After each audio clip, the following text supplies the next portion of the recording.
Hello and welcome to another reading from the book That I May Know Him, a daily devotional. Today's reading is entitled Grace and Educator, May 31st. I thank my God always on your behalf for the grace of God which is given you by Jesus Christ, who shall also confirm you unto the end, that ye may be blameless in the day of our Lord Jesus Christ. 1 Corinthians 1 verses 4 through 8. In this world we have temporal duties to perform, and in the performance of these duties we are forming characters that will either stand the test of the judgment or be weighed in the balances and found wanting.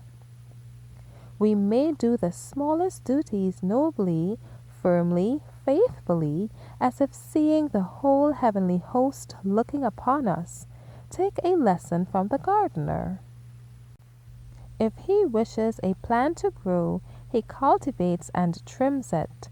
He gives water, he digs about its roots, plants it where the sunshine will fall upon it, and day by day he works about it, and not by violent efforts, but by acts constantly repeated.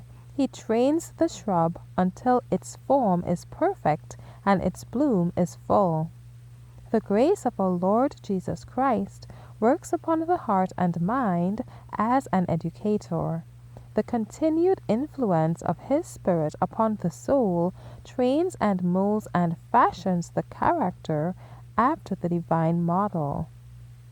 Let the youth bear in mind that a repetition of acts forms habits, and habit character.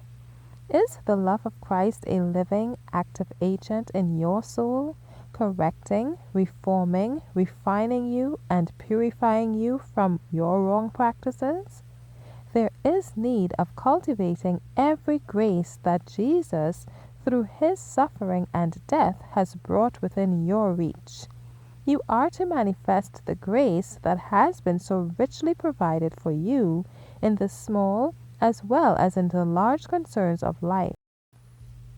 Great truths are to be brought into little things, and religion can be carried into the little as well as into the larger concerns of life.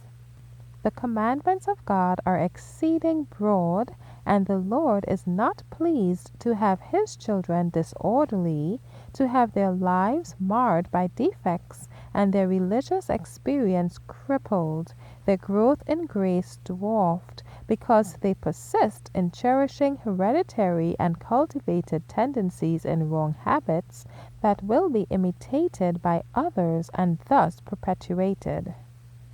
If the grace of Christ cannot remedy these defects, what then constitutes transformation of character?